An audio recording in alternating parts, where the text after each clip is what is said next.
Welcome to Your Story Matters. My name is Linda Olson. I'm the founder of Wealth Through Stories and Your Story Matters Masterclass.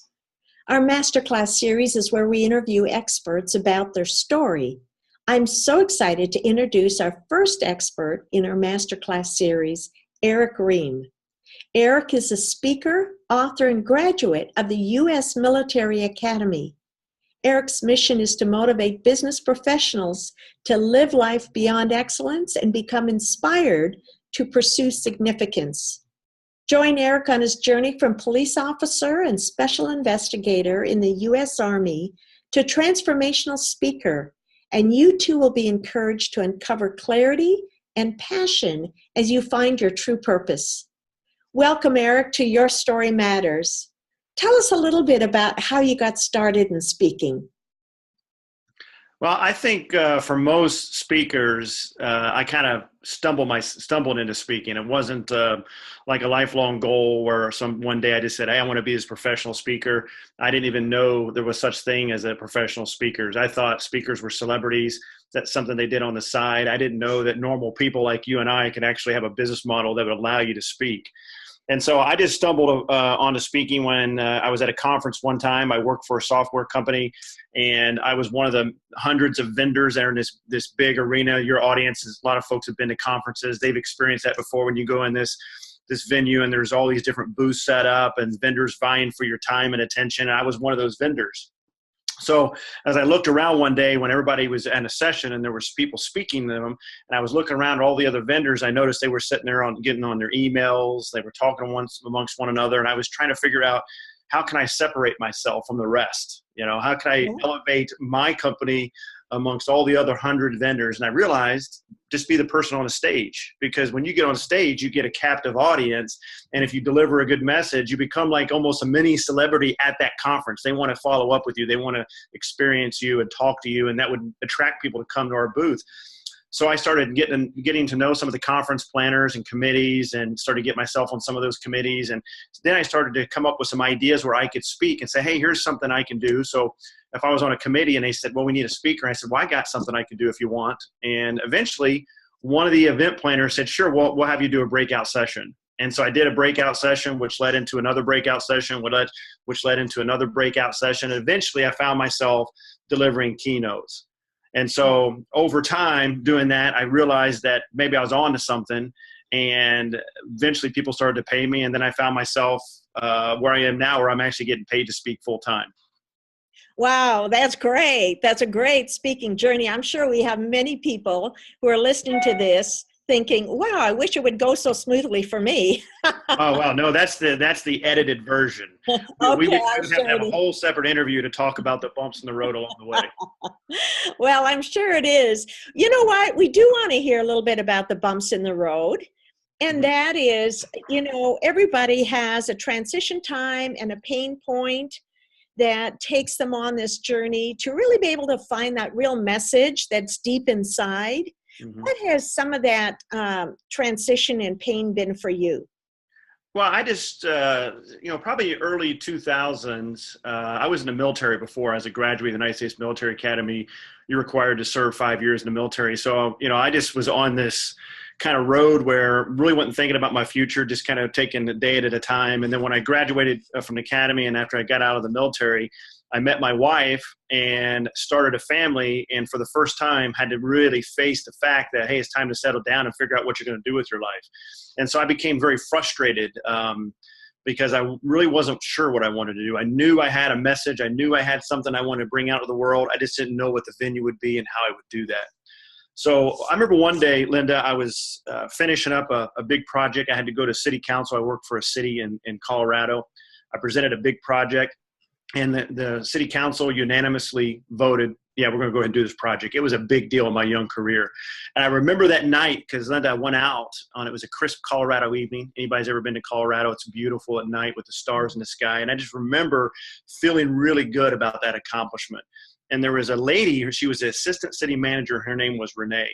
And I remember Renee coming out. I heard footsteps. I turn around. I see Renee. She was very, very well respected, highly educated. Everybody respected Renee. And she sat down next to me and she said, Eric, good job tonight. You really nailed it. And it made me feel good because I respected her so much. But then she said, can I ask you a personal question? And she asked me this question that blew my mind. And she said, what is it about you that things seem to come easy to you and you just have a passion for life? And it blew my mind, Linda, because number one, Renee was squared away. And she was much more efficient than I was. She was ahead of me. She was higher than me. She was making more money than me. What could she possibly learn from me? And the other part of what blew my mind is I was struggling too. I was struggling with my life. I had a lot of things going on. I was dealing with some things with my marriage. Wasn't quite sure if this is what I want to do with my life.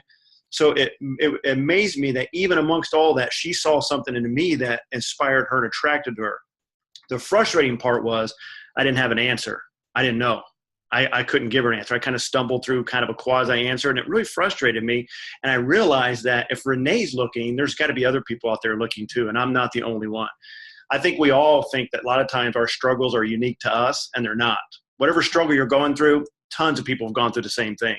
And that's when I realized that the struggles are real, and I got to figure out what is it that those times that I'm nailing it, those times I'm connecting with people, and how can I duplicate that as opposed to the times where I'm not connecting with people? So that I began this journey where I am now to uncover that answer. So the next time the Renee's the world came to me, I could give them an answer and actually help them get on the journey they want to get on as well.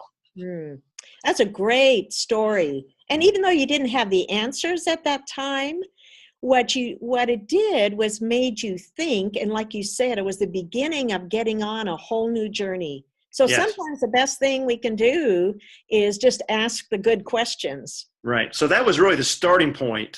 So I would say that I started my journey as a speaker in 2001, but didn't actually figure out that I was a speaker until 2015.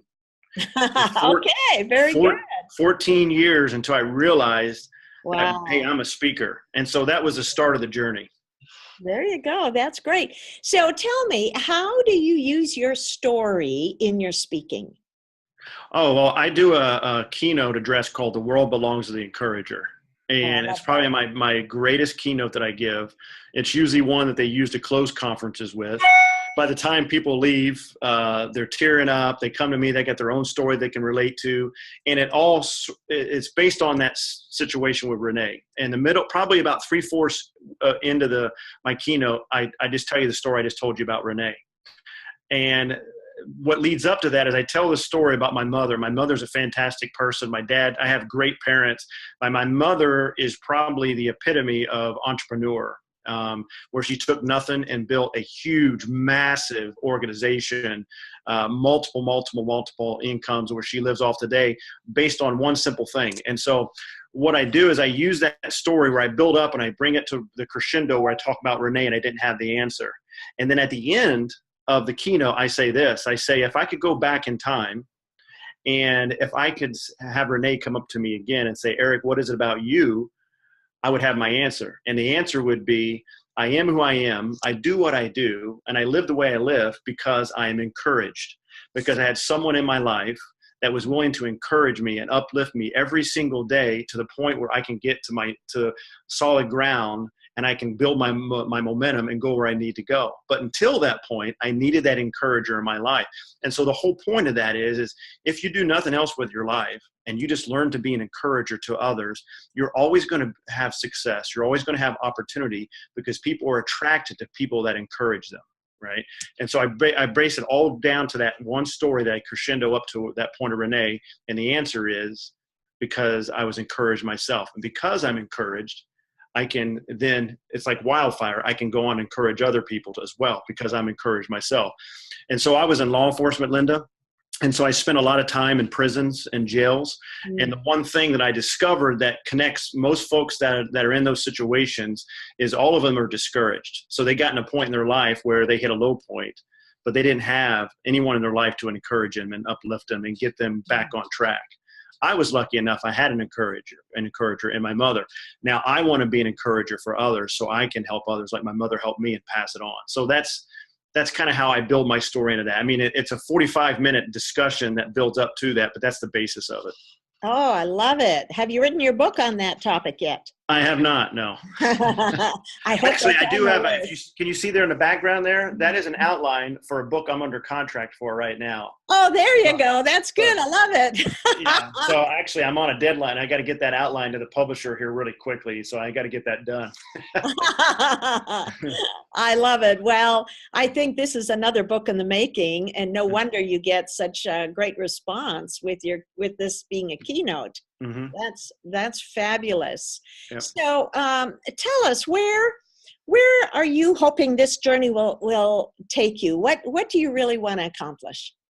Well, I want to help busy professional men and women rediscover their purpose, because I strongly believe, this is my life mission. I believe that if your heart is beating and you're breathing, you have purpose, that you have something inside the world needs. And so I want, through my talks, through my interactions with people, this year I interact with over 15,000 people. So everybody I interact with, I want to help them rediscover their purpose, so they can rediscover their passion. Rediscover what that passion is, so they can redefine their purpose and then have the courage to take action now. You know, a lot of people know what their passion is, right? But they have a hard time putting that passion into a purpose. And then even when people get to the point where they think they have a purpose, then they just don't have the courage to actually step out of the boat and walk on water, right? And then actually take the action. And so that's what I do. So hopefully when I'm in a crowd of talking to, 400 or 500, maybe 1,000 people, I know there's going to be a small percentage that I'm going to plant that seed. And that seed's going to then change everything for them. That's going to change everything for their kids. It's going to change everything for their grandkids. So I want to do that where I can add value, but also where I get paid to do it, so I can feed my kids, I can clothe my kids, I can send them to college, I can live the lifestyle I want to live. So when those two things intersect, I know I'm on the right track. So that's where I want to go with it. Oh, very good. Well, it's clear that you have put a lot of thought into this, and you're absolutely right. What we need more than anything is to understand and get clarity with our purpose. Because as you know, when we have that clarity, everything changes. Oh, Then yeah. we have direction, then we have passion, then we know where we're going. Yeah. And clarity is, I think, probably one of the hardest things in life to do, because we're bombarded with so many responsibilities, so many tasks. It's easy to start drifting. And before you know it, it's been a couple weeks, it's been 6 months, it's been a couple years. And so if you can get that clarity, and it's taken me a long time. Linda, I'm 44 years old. So it's not like I figured this out. I mean, I didn't figure this out until I was about 40, 41, when I started really getting clarity of what I wanted to accomplish. However, once I got clarity, my business and what I'm accomplishing is just taken off like wildfire. It's amazing. It's like accelerant. Exactly. Get clarity and everything makes a difference. Mm-hmm. So correct. That's wonderful. So tell us, Eric, you've left us with some great nuggets, great things to think about. And I understand that you have a gift for our audience. Can you tell us about that? Yeah. Well, when I was when I was in the Army, I was a military police officer. And as a military police officer, I was in, my main duty stations was Europe and Bosnia and Herzegovina in the mid-90s. And so one of the things I found myself doing is I was tasked to be a special investigator. So I'd have to investigate crimes committed by my soldiers, our soldiers, against each other and against the German population. So whenever American soldiers found themselves in trouble, especially in my battalion, I would be sent in to investigate. And over time, I began to learn body language, and I began to understand body language. In fact, one of my keynotes is nonverbal communication, lead without speaking. And nonverbal communication, body language, makes up 55% of communication. So I think everybody on the call and on this summit would agree, in order to be successful, you have to be good at communication. And if 55% of communication is body language and nonverbal and cues, wouldn't it make sense to have some idea what that means in your daily interaction? So I developed an ebook called Top 10 Body Language Mistakes You Want to Avoid. So these are mistakes that you make every single day that hinders your connection with another human being. So I wrote a book on that. And so I want to provide that for free for your audience. And I think they'll enjoy it. Oh, thank you. What a great gift. I know they'll enjoy it. Absolutely. I'm excited to get a hold of it myself. So, Eric, do you have any last minute nuggets that you want to leave with this audience? Yeah, I would say that life is short, and what took off for me is when I realized that I only have a certain amount of strengths that make up who I am. And instead of trying to be everything to everybody, I just shed all that and said, I'm going to be what I'm really good at, and I want to focus on that. Linda, there is nothing more motivating and inspiring when you see somebody working within their strengths. You know, I just, one of my bucket list items was to see U2 in concert. I just saw U2 a few months ago, and chills ran down my back watching Bono sing, because he was meant to sing. That was what he was meant to do. Mm. I would tell you that once I realized that communication was my thing, and when I step onto a stage and I'm walking within my strengths, I've never been formally trained to speak, but yet it comes natural to me because that is what I was meant to do.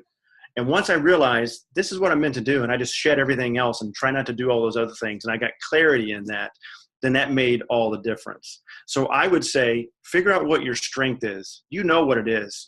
There's a book called Now Discover Your Strengths. I would look into that book, take that test. It helps you to identify your 5 themes. That helped me. But once you identify your strengths, hold on to that, leverage that, and put your entire life work into that strength. For me, it was speaking. For me, it was communicating. For you, it could be something different. But once you do that, once you figure that out, then everything else will work itself out. And the final thing I will say is, don't overthink it. Just do something and something happens. Don't worry about your whole entire business plan or your plan. Just figure out what the very next thing is you can do now. Do that. And then things will start to appear. Resources will start to appear if you just start moving forward within your strengths. Very good. Wow. You've given us a lot to think about.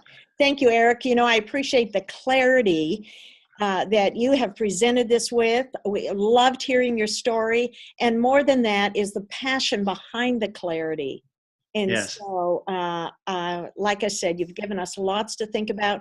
Thank you for joining us on this summit. And I just want to remind everybody that your story matters. Thank you so much.